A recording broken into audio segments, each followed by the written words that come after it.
Good evening, everyone, and a very, very warm welcome to you on this lovely Sunday evening.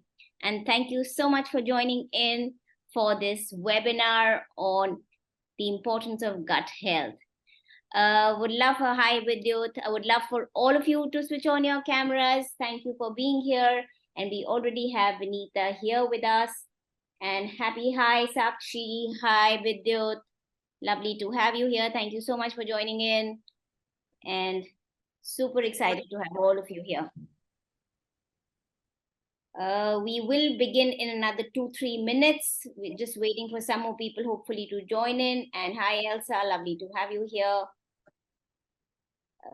We will wait for a few more minutes before we begin. We already have Vinita here. Vinita, would you want to say hi to everyone? Okay, Vinita should be joining in soon. Yes, hi. Hello. Good evening, everyone. Lovely, lovely to have you here, Vinita. Where are people joining in from? Where are people joining in from? Which part of the world? Yes, maybe. I'm from Dubai. Hi, I'm from Dubai. Hi. Hi. Yeah. I'm from Mumbai. Awesome. Lovely to have you. The rest of you, if you can switch on your cameras, it'll be super nice. We have Vinita, people from all across. We have people from, like we have some from Dubai. We have people from India. We just have, I think, Ritu joining in. Ritu's from, she's actually in Belgium. So you have somebody. Hi, Ritu. Lovely to have you here. Lovely. Hi, lovely. Nita. Thank you so much for joining in. And all of them are, of course, my dear, dear tribe members. Elsa is here too. And of course, the reason for having a webinar on gut health and on a health topic in a Moolah, Setting. Moolah forum was because really health is wealth, right? And if we don't have our health right, then there is no point of having wealth, right? And that's why no one better than Vinita here. Vinita is a person who I have had as my nutritionist. She's helped me do a lot of, she's helped me lose weight. She's helped me become more conscious about my food. And that was one reason I thought that if she can have a talk, it'll really be good for the tribe members to also learn something about, how to manage their health better so that they can have a more holistic life. Superb, superb. We will wait for just one more minute and then we'll begin. Ruchi, Ritu, Kashmira, Vidyut, Kamal, if you can all switch on your cameras, it'll be really nice. So the structure of the presentation today or the session today is like, as always, we begin with a little introductory presentation by me on Moolah. And then I introduce Vinita to you, and then I hand over the stage to Vinita for her to present on the topic. And of course, you're all free to ask questions and midway also, and there will be a formal question answer session in the end too. So either way, wherever you feel comfortable, you can put it in the chat box and I can take it midway. And otherwise, please feel free to stay and ask all your questions that you have. So I think we can begin.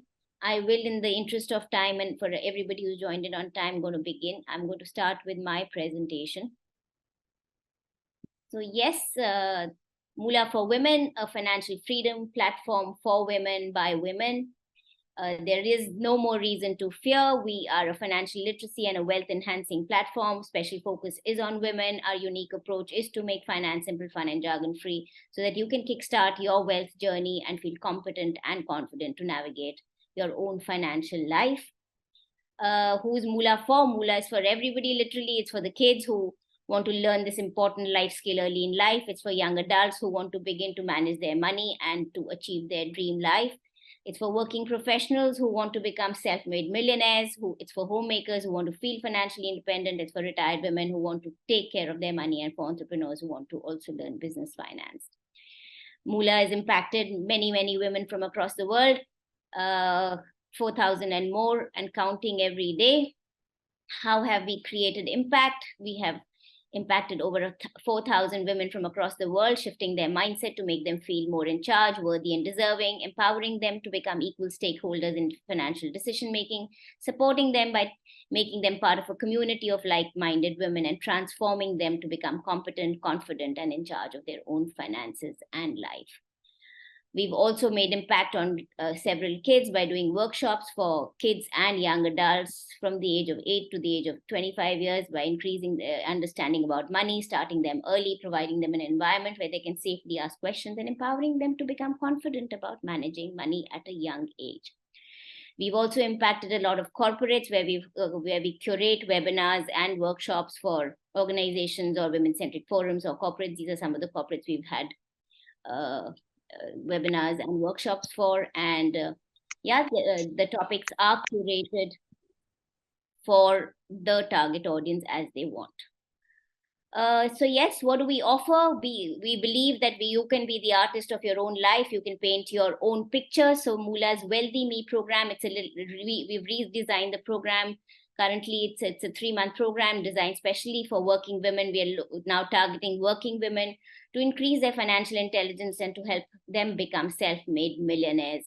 And the idea is for women to step up their financial game from traditional ways of investing in FDs, gold, or through their spouses and father, to being the master of their own money and actively managing and growing their investments. So by the end of the program, women feel competent and confident to navigate their financial life and wealth journey in the way they choose for themselves.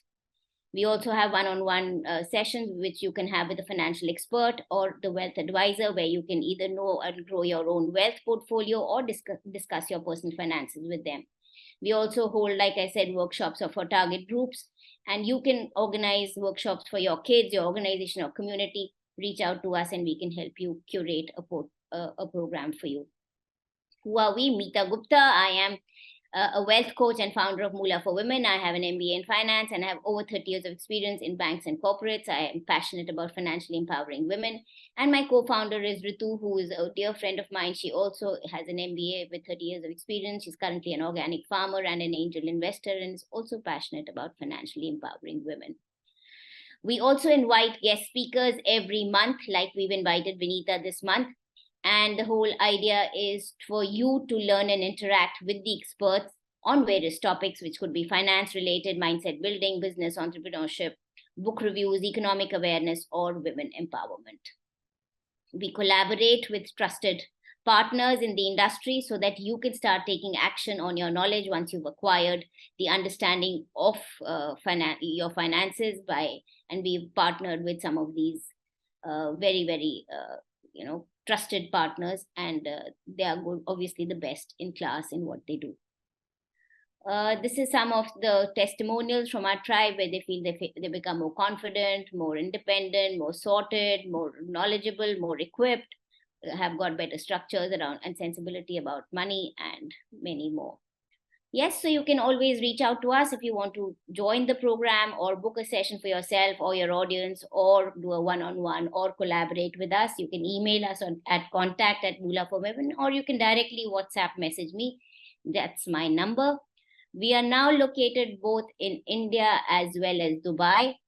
The website is www.moolahforwomen.com, and we are present across social media, which includes YouTube, Instagram, Facebook, LinkedIn. We also have a podcast on Spotify called Moolah Talks, and we also have a newsletter on Substack, which is called Wealth. So that's it from me.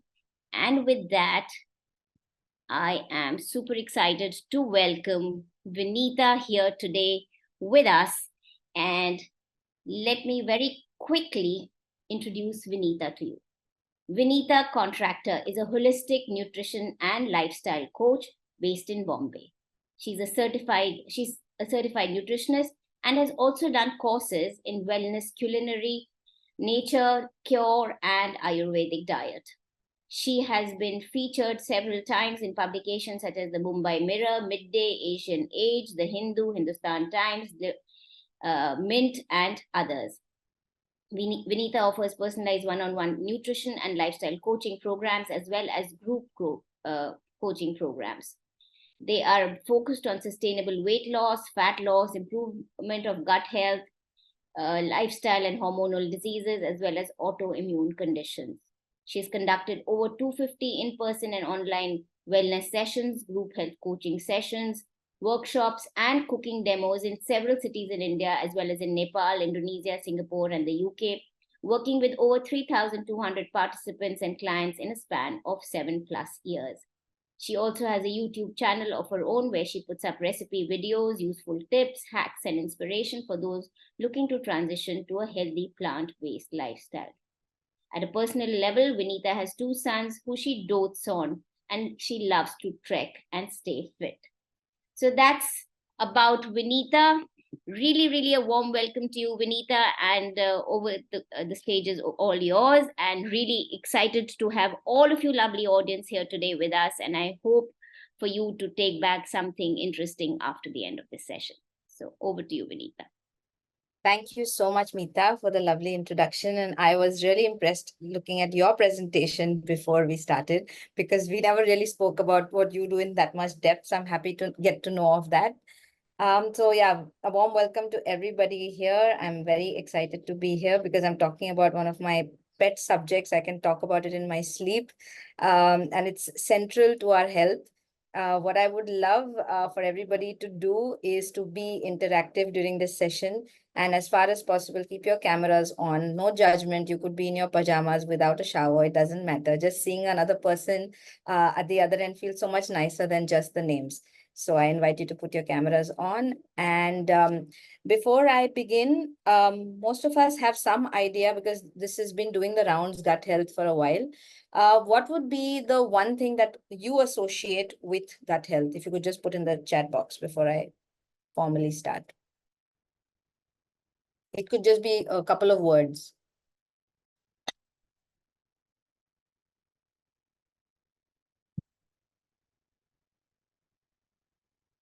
I'm going to keep you busy and active. I promise you that.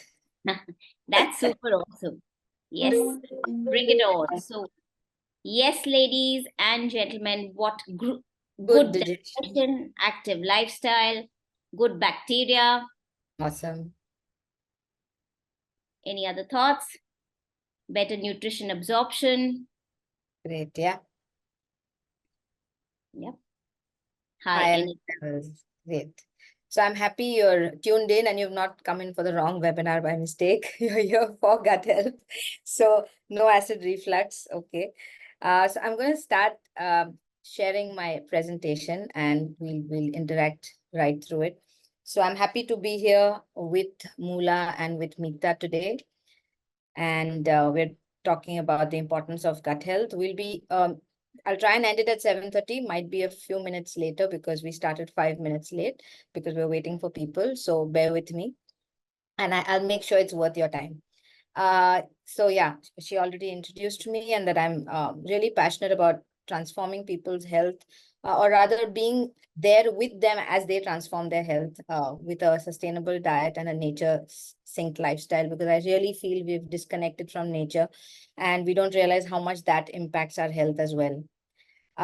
This is me a few years ago, and this is me now. There is obviously a bit of change. I'm also dealing with perimenopause right now. So my face tends to look a bit bloated than it is 2 years ago. But I continue to work out. I continue to stay fit. I did my first 5K with my sons at the age of, I think, 45. I'm married to my college sweetheart. And yeah, I think it's these boys that keep me wanting to get fitter and healthier, amongst just other than just feeling good for myself. These are the trainings that I have undertaken.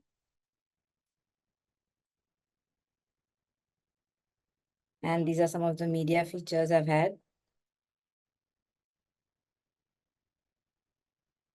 And let's dive into gut health. We know that, we already know this, that if you have a healthy gut, then you can be on the right track when it comes to having overall health. Ayurveda says the same thing. It's not what you eat, it's what you can digest. Hippocrates says the same thing. And what we're going to do in this session is I'm just going to give you an overview. We're going to go over the importance of gut health and factors that affect it. I'm hoping to share a few points that you didn't know about.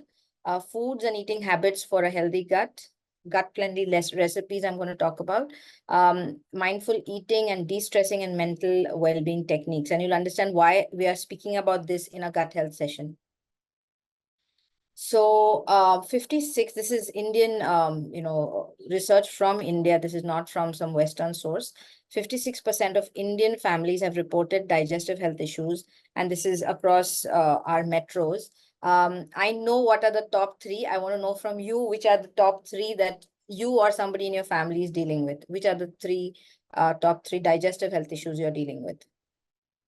Acid reflux. It would be good to put it on chat. Okay, okay. Reflux, got it. Yeah. Because what tends to happen is when someone speaks the camera, if someone's on, someone hasn't pinned me, it'll keep bouncing.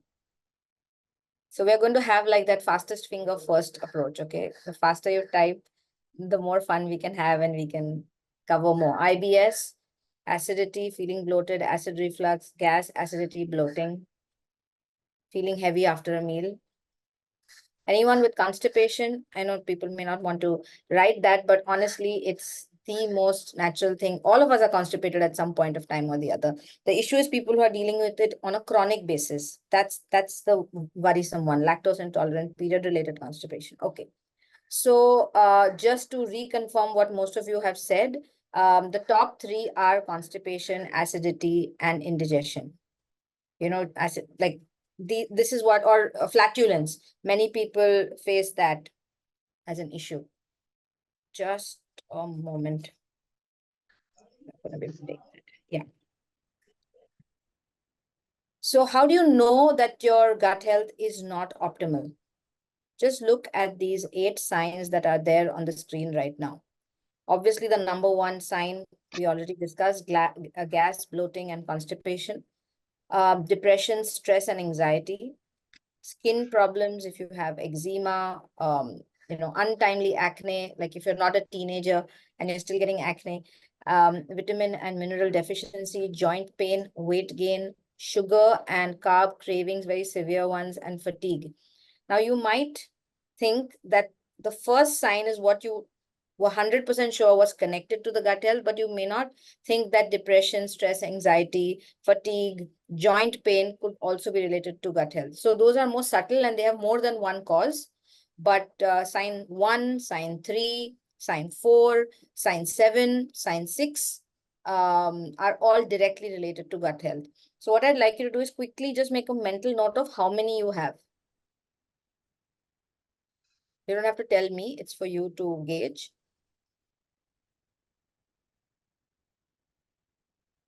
If you have anything more than 3, you need to start looking at your gut health a little more seriously. Yeah? Everyone done with getting a number in your mind as to where you are? A quick thumbs up would be good.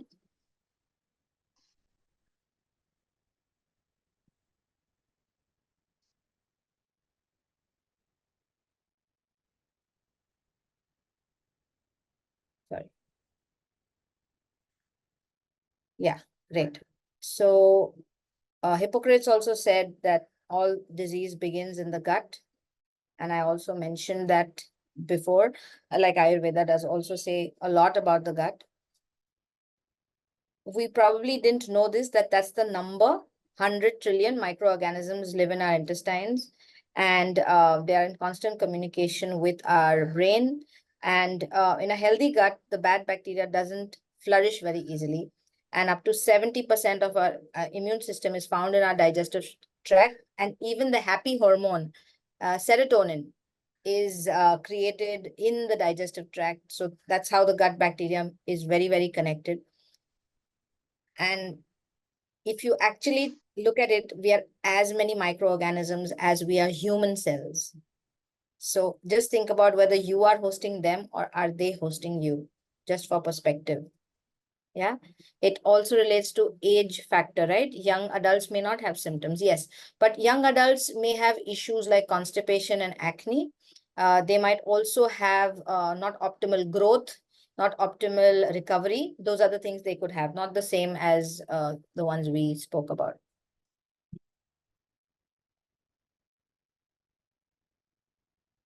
Um, 90% of our microbiome is located in our GI tract. Microbiome is are all the fungi, microorganisms, bacteria, which form our microbiome. And the GI tract actually starts right from our mouth to our anus. It's not just, the intestines. And a big chunk of it is in our intestine itself, but it's right through our, mouth to the anus. So, and it's as unique as your fingerprint. Now, there's a lot of study being done even on, each person's stool samples and figuring out which colonies of bacteria you're deficient in or where you do not have enough variety. I'll talk about that in a bit. So our gut is connected to our brain, whether it's stress, anxiety, depression, insomnia, whether it's our skin, eczema, psoriasis. It affects our thyroid. It affects our liver. You could have non-alcoholic fatty acid liver. It, of course, overall health, malabsorption, constipation, diarrhea, we of course know, even migraines, low energy, obesity. Then cardiometabolic health, like right from heart disease to type 1 diabetes. And like I discussed, our immune system is very, very connected to our gut health. So just to give you a sense of the importance of gut health, how it's in a way all pervasive, it's everywhere and interconnected. So metabolic health, immune health, mental health also. When you do not have, it's also very simple. The day you're having, say, loose motions, you're not in the best state of mind. That's a very literal, obvious one. But on a long-term basis, if your gut is not well balanced, it can affect your state of mental health for sure. Now, I don't know how many of you knew this, but based on how you were born, your gut flora is determined. So if you're a vaginally born baby and breastfed versus vaginally born but bottle fed, or you've had a C-section, that affects the number of strains of microorganisms that you have. So the C-section will have lesser, the vaginally born bottle fed will have a bit more, and vaginally born and breastfed will have the most variety. And that is why you might find that the gut issues that your mother has, you may also have the same ones. Along with the fact that, of course, you tend to eat the same food growing up. But suppose you've moved away from home and you're staying away from, your mom, your digestive health, just check if it's similar or not. Because your first set of microbes come from your mom. And you get a lot when you're being, pushed out. Whatever is in the birth canal gets passed on to you. How many of you didn't know that? You could put DK in the chat box. Mita, I'm just choosing to keep the chat on the side because what's happening is it's popping on. It's come on the, it then that doesn't move for some reason. Didn't know. Okay, great. Some of you obviously know. That's why I haven't got everyone responding. So again, nothing you can do about what happened, but just so that you know. So there is a certain percentage of good bacteria and a certain percentage of bad bacteria. It's supposed to be around 75 to 25, 80 good and 20 not so good. And it's not that the bad bacteria is not doesn't have a place in our gut. It does. They do. Because they need to be there for all, whether it's E. coli, whether it's H. pylori, whether it's candida, all these, only when the number crosses this percentage that I was telling you that they become harmful. Otherwise, they are good to keep, they have a role to play, and they're also a good indicator when things go out of whack. Their number will increase, you will start getting more symptoms. So they are like your signals, they are like your fire alarms. So the balance is very important. And when they are not in balance, it's called dysbiosis, which is microbial imbalance.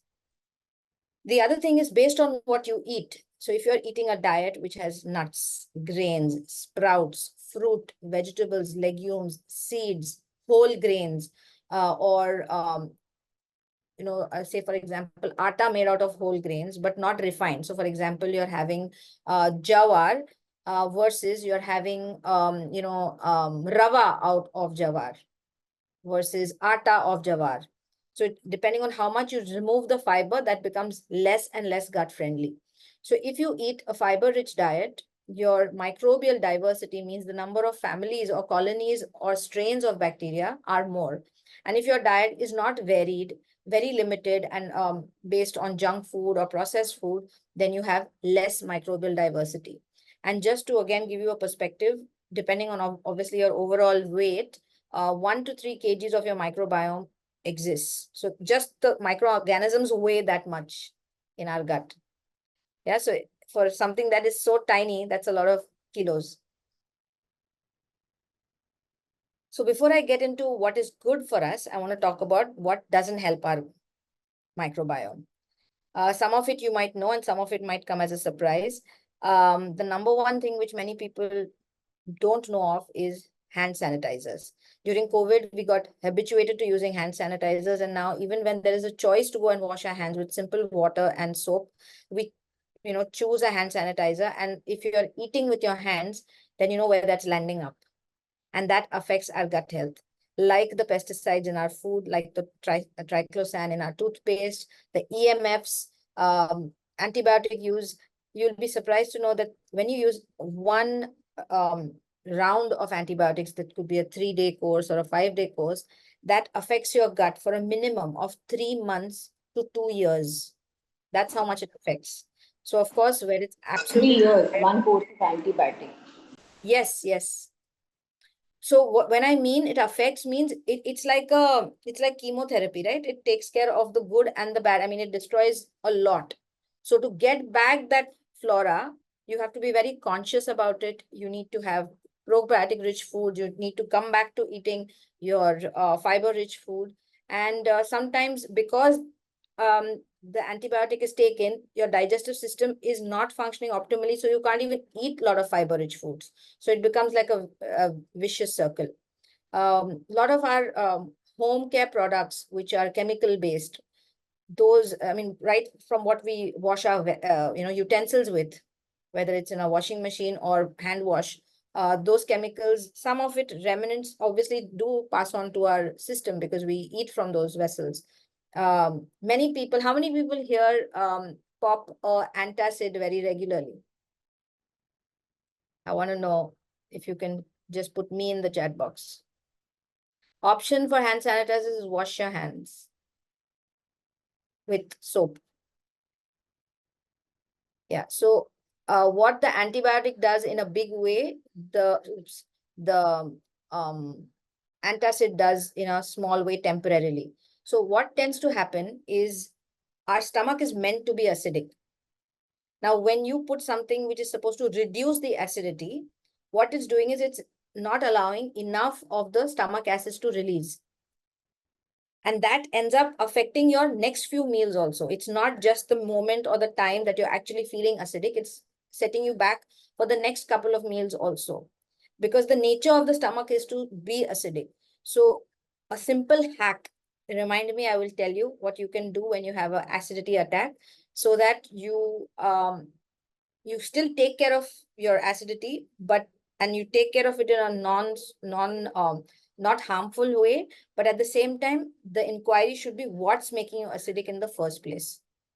And that's when you can help yourself rather than suffer or to, keep subsiding the acid attacks. Stress, of course, affects, alcohol affects your sweeteners. There is not enough research. These ones we obviously know about, the sugar-frees and the equals, etc. But the new ones, the monk fruit and so many of these new ones which are coming, erythritol, etc. There's not enough research done. So I would say go easy on them. Don't make them a complete replacement to sugar. Preservatives, emulsifiers, food enhancers, stabilizers, all of these affect our gut microbiome. So this is what I was, sharing with you that I mean, I don't want to get into the technicalities. This is usually what I discuss for a longer session, but Digene, Eno, or whatever antacid you're taking, Pan-D, etc., just know that they are helping you temporarily, but not in the long run. So a good thing would be to figure what is causing the acidity. And I'm going to come to allergens and common things which are acidic. These are 8 common allergens. So whenever I'm working with someone in my, one-on-one, I first check with them which of these are a regular feature in their diet. And slowly we try and knock all of these off, see how the person is doing, and then add one at a time to see if it's working or not working for them. Up to 60 to 70% in the world are lactose intolerant. Wheat per se in Indian gut microbiomes, wheat is not such a problem, but if you're eating heirloom variety of wheat, that is better because most people are allergic less to the gluten, but more to the chemicals that are added to grow the wheat. So if you're eating wheat, try and switch to heirloom varieties like Emma. Overseas there are many names. I just remember Emma for now. But in India, in every region there are different ones. There's Khapli, there's Bansi, there's Paigambari. There are many heirloom varieties of wheat. Egg can be an allergen. Soybean can be an allergen. So soybean and soybean products, peanuts, tree nuts or almonds, shellfish and fish. So just, if you are someone who's, wondering what can you do on your own, one of these options is people take these tests, which are to figure out what they're allergic, to, but those tests are not very accurate. So what they'll do is, for example, if there is something which is a cruciferous, it'll put all cruciferous as allergic. And then that means you've got a whole group that you can't eat. So, or maybe you're allergic to one nut, but they'll say all nuts. So doing it yourself in a phase-wise approach might be better. And per se, out of these, I would say, if you're eating non-GMO, soybeans, or if you're eating regular eggs, which are, with commercially grown hens, if you're having mainstream commercial wheat, and if you're drinking, homogenized milk, which is high fat or low fat, doesn't matter. Any of these could be reasons that your gut is not settling down. So give that a try. So now sleep also affects our gut health. Okay. Each of these are very complex mechanisms as to why and how they actually affect. But my point in this session is to make you aware that if you're not sleeping enough or you're not getting good sleep, that also is affecting your gut health. So it needs to be, everything needs to go back to the root cause rather than just fixing it like a band-aid. Too much stress affects. Not eating too much of diversity in your diet, keeping it very limited to few things can affect your strains of microorganisms. Lack of prebiotics. Now, how many of you, whoever knows about prebiotics, give me an example of prebiotics if you know of it.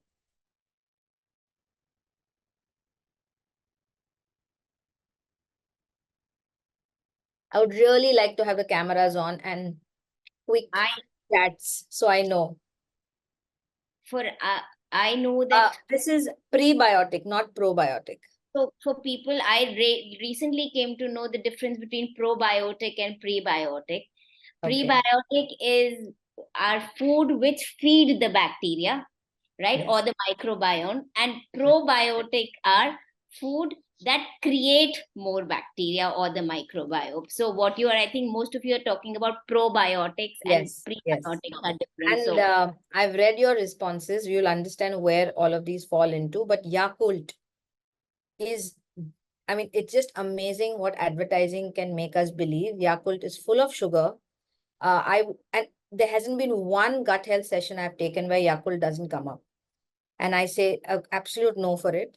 There's nothing more vehement that I can say than Yakult not being good. Alcohol, cigarette smoking, antibiotic use, all of this we know. So let me explain what Meeta already did, but a little more in detail, that prebiotic foods contain the beneficial organisms that help colonize and populate your gut. Means so somebody mentioned curd or somebody mentioned apple cider vinegar. Now these already contain the good bacteria. So when you add them to your gut, you're helping them get colonized in your gut, and it's like a daily dose of good stuff going into your system. Now, the prebiotics are actually the food for these microorganisms. So they help the healthy population of the microbes by eating the foods that feed them, and that creates a robust and healthy microbiome. So examples, very simple way to remember prebiotics is anything which is rich in fiber. So your fruits, veggies, sprouts, seeds, nuts, whole grains, all of these are prebiotics. You will find, some fancy names and you'll say, oh, now where am I going to go and get this? You don't need to. As long as you're eating fiber-rich food, you're getting your prebiotics. You don't have to do anything separately for it. You definitely don't need supplements for it unless your doctor has prescribed it. They are non-digestible, by the way. Some of them, because of the resistant starch, the prebiotics are non-digestible, okay? And probiotics are the live bacteria, like we discussed, which are found in foods and in supplements. And there's something called postbiotics also. They are the byproducts of fermentation, which is carried out by these beneficial bacteria, because we know that the bacteria in our gut actually ferments, but this is not the bad kind of fermentation. This is a very natural process which our gut very intelligently does. So the byproduct of that is postbiotics. Again, I'm not going to take a pop quiz. No one's going to check this with you, but just FYI. So examples of probiotics are sauerkraut, kimchi, tempeh, miso, coconut kefir, natto, and prebiotics are all these ones. Now, out of all these, bananas, garlic, onion, and greens, everybody has access to. You don't have to go and buy especially asparagus or, artichokes or whatever. Like I said, fiber-rich foods. Why I purposely brought this slide up is people see this and think they need to get these. You don't. Just stick to eating fiber-rich foods. Now, coming to gut-friendly recipes. In every culture, there has been this thing of fermenting foods. And the difference between, let me stop screen sharing, and I want to see people's faces for a bit now. I'm going to make my view gallery. Yes. So I can see Elsa, I can see Sakshi, I can see Vidyut, Shalini, hi. Yeah, so I wanted to clarify the difference between fermentation and pickling. Okay, in India, we are very familiar with pickling. Fermentation, we think we don't do, but we do. The popular ones, which are dahi, dhokla, khandvi, handvo, dosa, idli, are all the fermented foods that we know of. Now, the only thing is that these fermented foods are making the food easier to digest. But when it actually comes to the probiotics in that food, because we are using it on top of, we're cooking on top of the heat on our tawa or our pan, a lot of the probiotic goodness is lost in the cooking process. Having said that, it's still good to consume those foods because they're already pre-digested. But if you are looking at now, you've had a round of antibiotics, or you've come back from a trip, and when you travel, sometimes your stomach doesn't behave very well when you've eaten outside and whatever. So you want to give your system a little boost of probiotics. Would I count dosa and idli in that at that time? I wouldn't, because there's very less. Now, the kind of food that will give you good amount of these probiotics would be fermented foods which are raw in form, where it's not been heated. So in India also, we have things like ambali, we have kanji. In every region, wherever you come from, please inquire with your elders in the family as to what was eaten. This simple thing of just rice left overnight with water and eaten the next morning was the simplest thing which even tribal people would do. So every region has its own. And of course, today, with the world being one community, we have sauerkraut and kimchi and, tempeh and all of that also, which are easy to make. In fact, I have a whole course on it, or you can also buy it, at your, the good kind of supermarkets, not the ones which only serve tinned and canned food.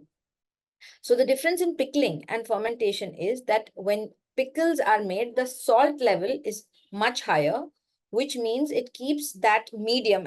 For example, if you're making a nimbu ka achar, it makes sure that the thing doesn't go bad. It makes the environment sterile. In a ferment, the salt content or the vinegar content, firstly, it's not the synthetic vinegar, it's the apple cider vinegar, if at all it's used, or brine, which is salt and water mix. That medium is such that it is acidic, but not as acidic as a pickle. So what happens in a ferment? Your bacteria multiply. And what happens in a pickle is it doesn't multiply, it stays as it is. So it's good for shelf life. It's good for, not going bad. It's good for no overgrowth to happen, but it's not contributing to your gut health.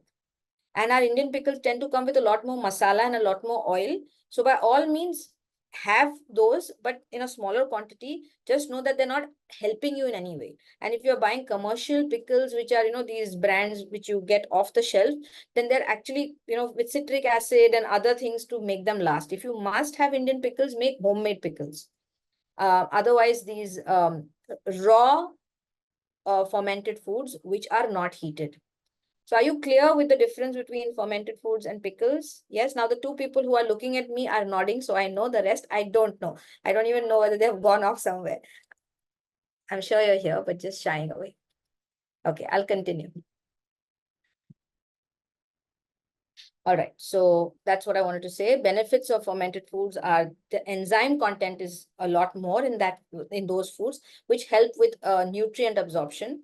They're a rich source of probiotics. They're also very safe because a good ferment is the one where not only all the good stuff is happening, but if there is no mold, if it's not smelling bad, if the vegetables have not discolored, means it's a good ferment. So a good ferment is always safe, because if it wasn't safe, it would have become a bad ferment. It'll tell you, because if you messed up or you didn't clean something right or whatever. So if it's a well-made ferment, then it is safe, because otherwise it wouldn't turn out a well-made ferment. Preservation, obviously, in olden times where there was no refrigeration, people would use fermented foods also like pickling, but they would last for a shorter period than pickles would. And it increases the nutrient value. So for example, if you take cabbage and you eat raw cabbage, and instead you've made sauerkraut with it, it is cabbage into 10x. That's how much nutrient value it would have. Now, I don't mean in terms of calories. I mean in terms of what it's giving you. Now, you might eat so much cabbage in a salad or in a sabzi, but sauerkraut, you only eat 1 teaspoon or 1 tablespoon, but it will still give you a lot of variety of nutrients compared to just the cabbage. So that applies for anything that you ferment. So what's good for our microbiome? We discussed what's not good. Now let's discuss what's good. Probiotic foods, which are fiber-rich foods. Supplements when required. You see there's an asterisk there.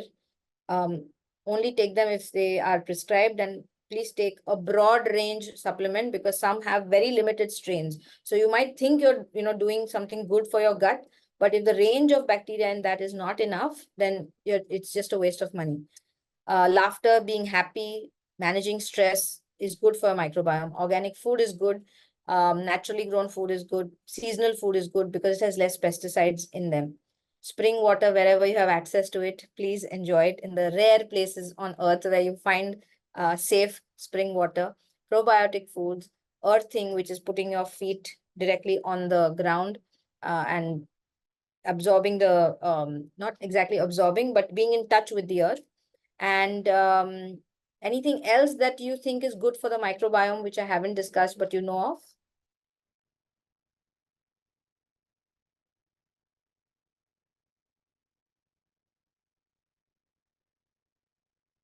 Probiotic food you could also add. I heard eating chicken or like non-vegetarian food is not good for gut. Is it true? It comes under which category basically? So the thing about animal-based foods is it doesn't have any fiber. So if you choose to eat it, make sure of these two things. One is, don't buy commercially, bred ones. Try and buy the, what do you call it? Like the farm, what do you call it? The grass fed and, naturally cultivated. I'm vegetarian, so I'm vegan, so I don't know how to describe it, but you know what I mean? Like the desi chicken versus the broiler chicken, for example. Second thing which you should take care is, don't make meat your main dish, in the sense that if you're eating a meat dish, make sure at least that much quantity or more of vegetables go in. And that way you can balance it. So that way the fiber that is missing in the animal-based foods will come through the vegetables that you're eating. So it basically balances proteins with fibers. Yes, yes, yes. Thank you. I see, nothing is good and bad. It's about how you can digest it and what goals you have and what's helping you get there. Okay, yeah. Thank you. Yeah, welcome. So the next thing which is good for us, which I was hoping somebody would know, these herbs and spices, we already discussed fruits and vegetables, and things like chicory root, cacao, the raw cacao especially, dark chocolate, flaxseed. These are all compounds which are found in these foods, and they serve as great antioxidants they have a great antioxidant property. And these actually help with reduction of inflammation and lowering disease. So polyphenols are just a fancy name. You don't have to remember it. You just have to remember eating all the little things that we eat. There's a doctor who talks about eating 30 plant foods in a day. But in our Indian kitchen, our haldi, our jeera, our hing, so many 30 though we must be covering in one meal. So many spices we use, cinnamon we use, curry patta we use, ginger we use. These are all herbs and spices which are great sources of polyphenol. And dark chocolate only if it has less sugar, anything above 70-80%. Otherwise, someone will say, oh, I attended Vinita's session and she said dark chocolates are a great source of polyphenol. So now I'm good with eating chocolates. But remember, the sugar is already in the list of not good for the microbiome. So how dark the chocolate is very important. So these are the sources. Like I said, even cereals are a good source. And what they help is improve obesity and diabetes. They reduce blood pressure. They improve your lipid profile and benefit if people who have colonic tumors. It helps with those also. So they would be asked to increase the amount of polyphenols and antioxidants that they are eating. So like I said, fiber is your best friend. I think if the two things I want you to take away from is look at your gut health from a root cause perspective. Do not look at it as a quick fix. Look at it as what's really happening. Let me investigate. Look at your any insensitivities that you have and increase your fiber intake slowly. Because suddenly if you eat a lot of fiber, your gut microbes will be like, what happened? Like, how do we digest so much? Because even too much of a good thing is difficult for the gut to take care of and process. So, well gut, what are the things that support it? We've already discussed. This is more like a summary. This green toxin-free home is a process. You can't, again, overnight switch everything, but start looking at what products have SLES, what products have parabens, platelets. There's so many microplastics coming into our, system. Fragrances, in the car, in our rooms, the air fresheners, the candles, all these things have an impact, if not necessarily just in the gut, but your hormones for sure. And most of our audience here are women. So definitely something to look into. Now I'm going to come to the last section. Anyone wants to ask any questions at this point? Quick questions, burning questions. Yeah, Vinita, what about tea and coffee? Tea and coffee are sources of polyphenol, and I purposely struck that off, thinking people will take it as a license to have it. But it's green tea, black tea, and good quality, again, black coffee. But again, from a acidity point of view, they are not the best. Green tea, I would say, is the least harmful and with most benefits. And if you're really having black tea, try and get the Darjeeling or the really good quality tea, which does not require milk, which you don't boil like we do our Indian tea. Then you're getting the benefit, not the regular black tea, which we boil like to death. Yeah. So our vagus nerve communicates between our brain and the gut all the time, and it turns food to feelings, which is why when you're happy, when your petu is happy, then the head feels happy. Sometimes too much of it makes you drowsy also. And when your tummy is not okay, you're irritable also. So it's constantly going on. Not just when you have bad days and good days, it goes on right through the day. And stress affects our gut. I'm going to give you a very simple analogy. Okay, I'm going to stop screen sharing. When in earlier times, there were disasters like natural disasters or somebody attacking a human being, the human being had to run. So imagine a tiger chasing you. Okay, to a human being that time, that was stress, and he shouldn't be feeling hungry at that time, obviously. So the brain would send a signal, do not feel hunger, and the stomach acid would not get released. Okay, so the human being could run, hide, whatever he or she needed to do. Now, in modern living, we do not experience stress once in a while, and we don't experience a lot of stress sometime. We experience a little bit of stress all the time. So what is happening is that our bodies can't distinguish, our brain hasn't developed as fast as the technology. We've not evolved as a species that much as our outside has evolved. So what tends to happen is you now have to actually tell yourself to relax before you eat, because otherwise we are constantly in the fight or flight mode. The body doesn't know the difference. There is no tiger chasing, but there are deadlines chasing every day, things to be done every day. So the body can't decide what's really happening. So which is why stress management, eating mindfully, eating slowly, chewing your food, all this is coming in the next few slides, eating slowly, being distraction free, not being in front of a screen while eating, and practicing some simple techniques, which I'm going to share with you now, will help to, at least at the time that you're eating, 5-10 minutes before that, you're conscious that, okay, I'm going to eat dinner or I'm going to eat lunch. I need to breathe deep before I do, because my body needs to understand it's safe. Otherwise, it'll be on high alert mode all the time. Yeah. So I'll just continue. So fight or flight mode, it just increases colon contraction, sometimes results in diarrhea. When we are tense, do you know how our tummies go off? When someone's in the hospital, we are not okay in our gut as well. So this is a very simple breathing exercise. It helps the body come back into a parasympathetic state, which it needs to be calm and to heal. So it's just 5-5-10-5 or 3-3-6-3. It's inhale, hold, exhale, hold. I'm going to get you to do it right now. Okay, I'm going to count. You're going to do. Okay, so for 3 counts, inhale.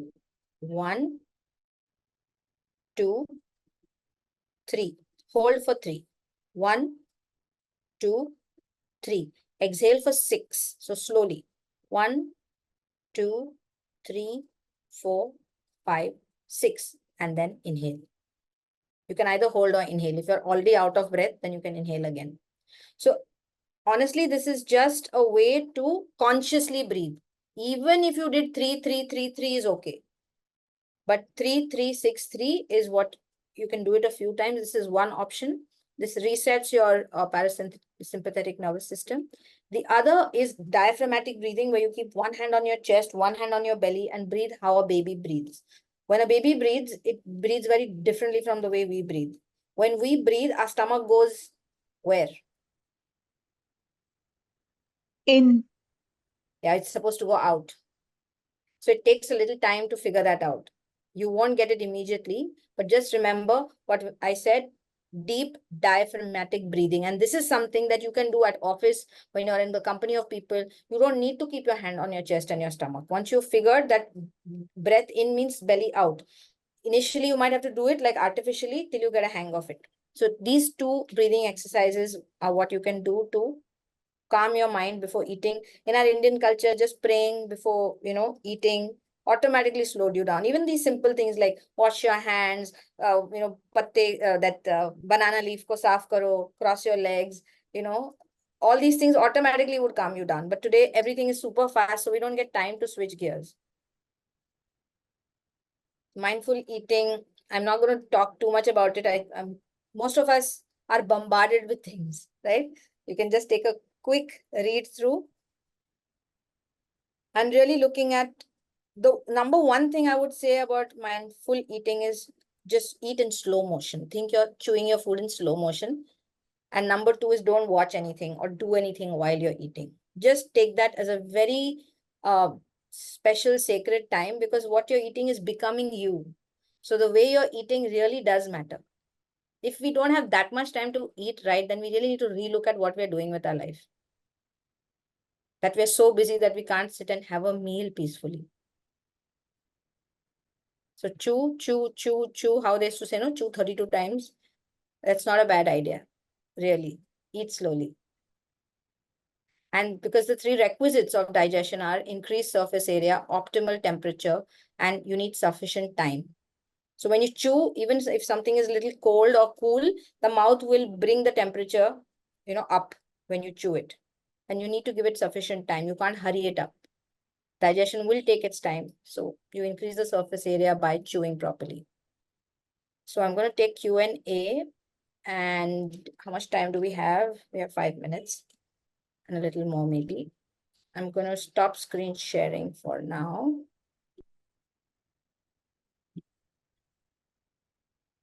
Meditation. Yeah, please put it on the chat. And while some of you are thinking about your Q&As, I want to ask a question. How many women here are completely happy with the way their body and health is right now? Or is there something you want to change? I'm putting my hand up. Yeah, how many? Hands up for happy or not happy? No, I mean, there's something you want to fix. Okay. I'm going to come to the people who raised their hand, put your hands down. I'm looking at the questions. What are the simple things we can start with? I think start looking at fiber-rich food, eating slowly, distraction-free, stress management. Black coffee, if you're not having it first thing in the morning, as is advised actually for intermittent fasting, I don't recommend that because it's extremely acidic. You can have it half an hour to 45 minutes after you've had your breakfast or snack, and avoid having it after 5 p.m. because it might interfere with your sleep. Main cause of migraine, usually, if I just tell you on the top of your head is getting overheated, your gut microbiome might need fixing. Third is you're possibly not getting enough sleep. And if there's an underlying hormonal thing, then that's going to require a longer discussion. But just on the top of my head, I want to tell you. Okay, so what I wanted to share with all of you, keep your questions coming, I'll answer each of them, is I usually work one-on-one with people. And sometimes I do group sessions, which are short term, which are like a 7-day, sugar detox or a 3-day juice cleanse. But for the first time, I'm thinking that people, especially women who can, be in a safe space, would prefer company than being on their own. Because what I find is when I do a 3-month one-on-one with somebody, after those 3 months, or even during the 3 months, people feel alone. It's like they have to keep their own motivation. They have to do their thing. And they, in the family, it's always difficult if you're living in a family. You're doing your own thing. People don't understand. And you just kind of find it tiresome. So Meeta and I were just discussing this, and I've literally come up with this in the last 2 days because my content is what I've always done with one-on-one. But for the first time, I'm introducing doing group coaching for the price. I mean, other way around. What you can check my website. What I charge for one person for a month, I'm giving it the same, but with a lot more. And for 3 months, the amount that I'm charging, and now you can see, but my reason to do this is very important, that we all then support each other, and you have a mechanism by which you can actually function much better than doing it on your own. Because that's what I find, if diet plans were to work, wouldn't you get it from ChatGPT today? Wouldn't you get it online? Diet plans are not the problem. It's getting the habits in place, doing the smaller things, having a system of hand holding, and where you're not feeling alone. So how many of you are even remotely interested? Then I'm going to start sharing.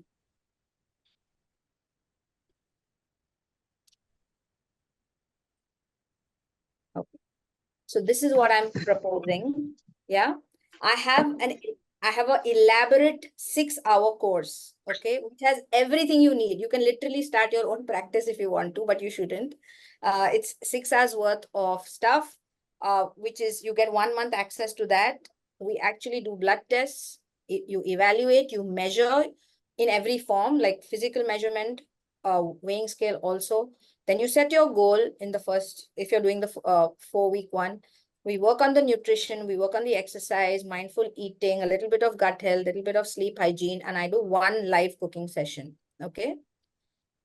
That's for 1 month. But if you take the 12 weeks one, you get 3 months access to the course, and which have bonus modules. I've done about 250 workshops.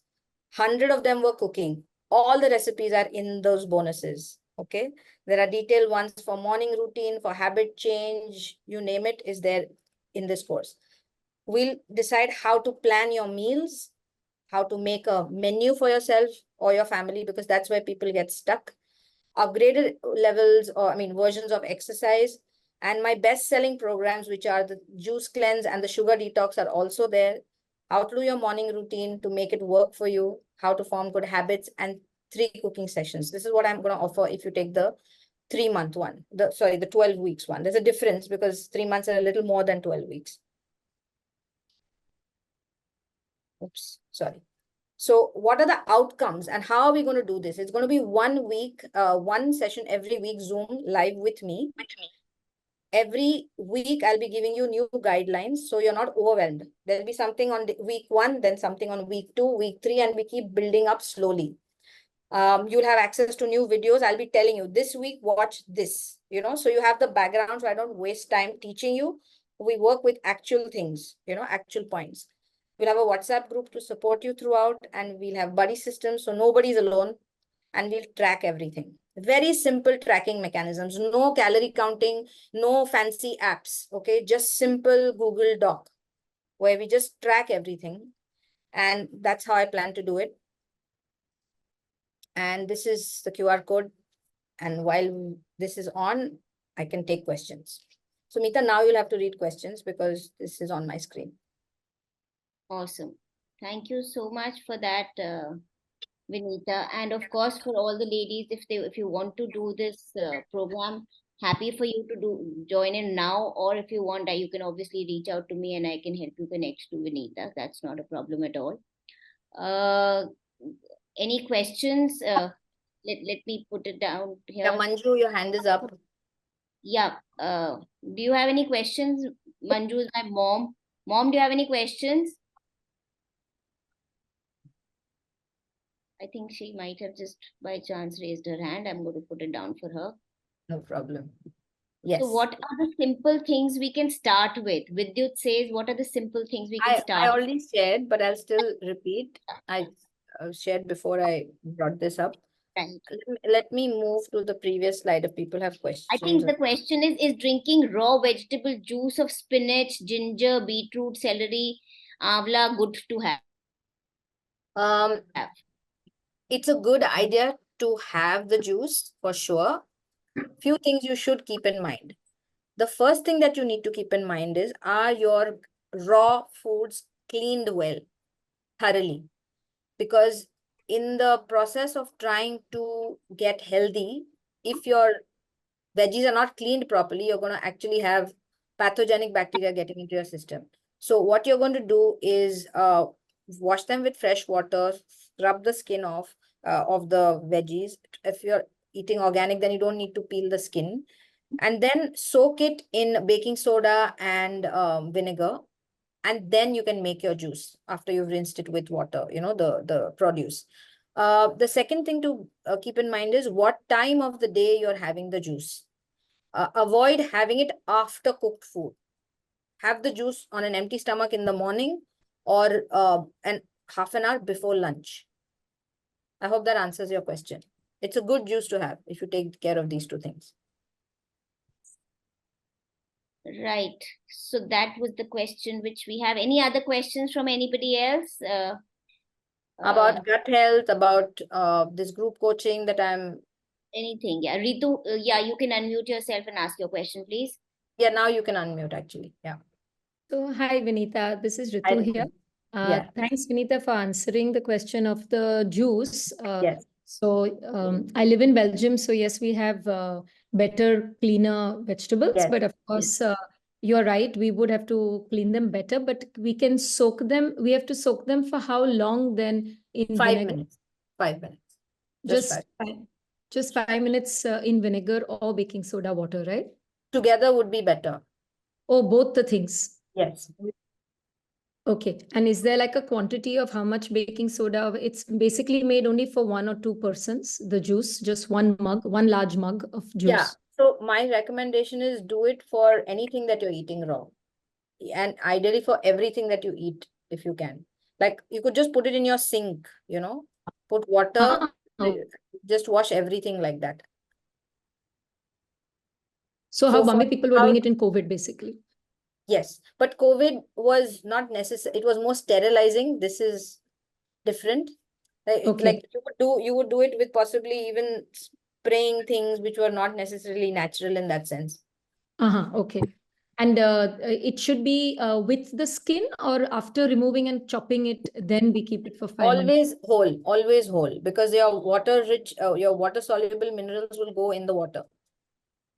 Oh, okay. So before removing the skin or before cutting it? Yes, yes. Okay. So then it would stay, say, in the fridge for a week or few days. That's not a problem to keep it Yeah. like that after it's And you washed. need not do it when you're in advance. You could do it when you're going to eat. I mean, make something also, you could do it like that. Or actually, if you thoroughly dry, air dry or wipe dry, they'll be fine in the fridge. Okay. Okay. And so it is, I was told that sometimes it is not good to have these kind of raw vegetables. That's why I wanted to be sure that you can. And if It's you all have it in, about whether you can digest it. How do you feel when you have it? If you want, simplify the juice. You know, keep greens separately, keep all the green stuff separately, keep the red stuff separately, keep starchy, avoid starchy veggies if you want, like beetroot and spinach. One is starchy, one is watery. oh, so I should not be mixing I'm not that saying you with. shouldn't. See, that's what I'm saying. You need to check for yourself what works for you. Some are cleansing juices and some are nourishing juices. Okay, so the nourishing ones are the ones which like a carrot, a beetroot is nourishing, apple is nourishing. So that's why ABC is a nourishing juice. A healing juice would have more water content, which would be your dudi or kakdi, your pudina or coriander or palak. Okay. See the difference? Yeah, yeah. So it's okay to also mix fruits into the vegetables, because that was also a big confusion. People say have fruits and nuts separately. Yes, Keep ideally having fruit 1 hour. separately. But you know what? This is a little longer discussion because it's really Okay. about each person's. I would always say use your fruit as a fiber-rich full fruit. Don't make it into a juice. But if that helps you with adding a little bit of fruit to make the rest of the juice digestible, palatable, then a little bit of apple is okay. Okay. Okay, fine. Thank you so much, Vinita. You're welcome. Vinita, can you switch off the screen Yeah. share? Yeah.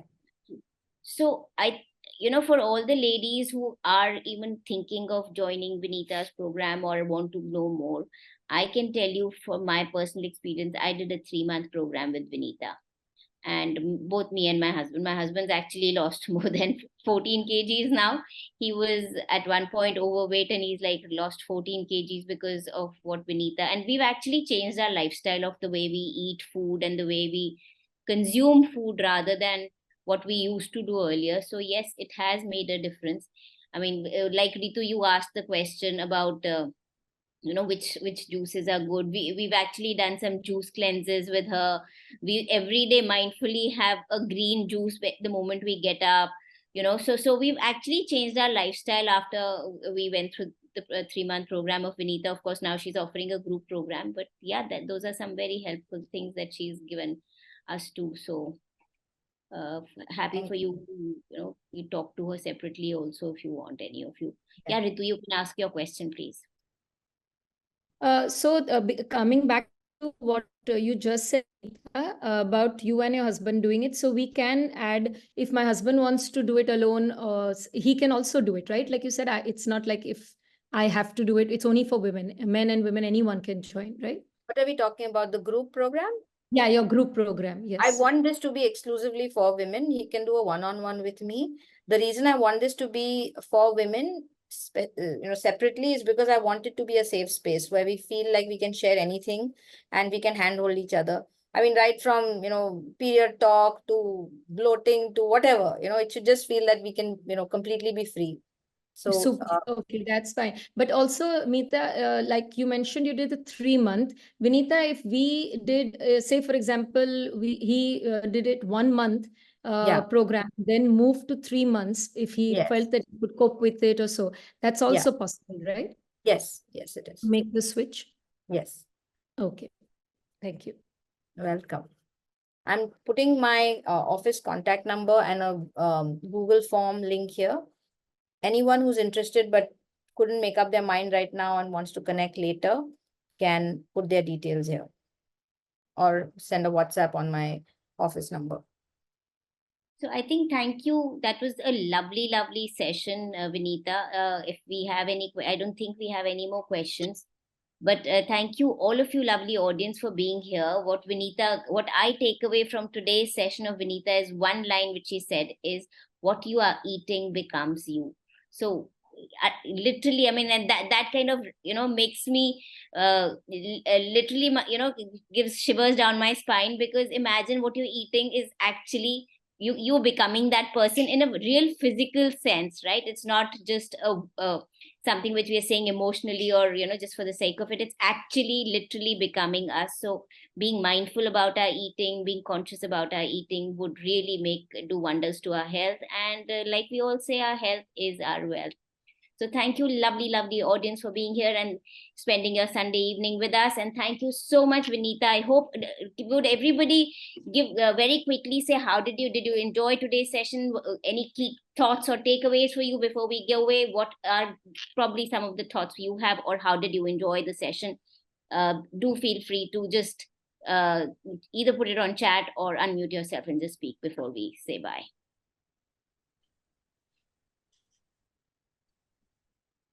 Well, I'll go first. Loved it, Vinita. Love to, actually find a nutritionist who talks at grassroots level that actually makes sense. I've done my nutrition years ago, and everything you said, holds truth for whoever is listening, because you have a lot of people on the subject in today's world, and very tangible, very close to probably the real life matters. So I truly enjoyed it, because for me it was a refresher on everything that I think. And like you said, you can talk about it in your sleep. It's a subject close to my heart. So lovely, and thank you, Meeta, for having this session conducted. And yes, definitely, I see your contacts. I will go through your website, and I will definitely connect with you. Thank you, Elsa. Thank you so much. Thank you, Elsa. Thank you so much. Whoever's here, just give me a follow on Instagram. That will feel good. I've put my link there.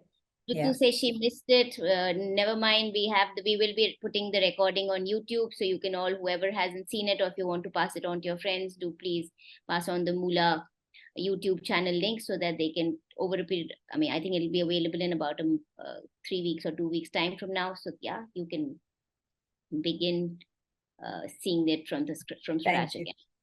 So thank you, all of you, once again. And happy Sunday evening. And I'll see you once again in the next month with another lovely session. I think the next time we're going to be talking about mental health, another very, very important topic close to my heart. We have another very, very beautiful coach coming, who's going to be talking to us on mental health in the next month. So continue to rock and continue to be healthy. Thank you all, lovely ladies. Thank you, everybody. Have a lovely Sunday evening.